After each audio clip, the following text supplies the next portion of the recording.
mtu yoyote Muislamu ama mtu wa kipwani anaisimama na Uhuru Kenyatta na Rigiji na wanataka kuwarudisha katika uongozi wa taifa la Kenya, ni dhalimu juu ya watu wetu.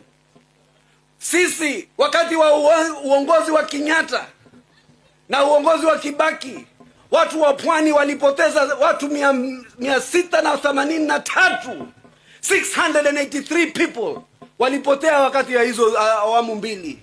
Leo wataka kuturegesha tena katika madhalimu watakaotupoteza na watakaotuua. Ati Ruto sijui amfanya nini, ankufanya nini? Wewe kama ndugu yangu Jicho Pesa, wakati kila mtu tulipoingia tu watu hawaja settle yangu kwenda kuchukua shed poti, inamshinda hata kuilipa. Juzi mtukuliwa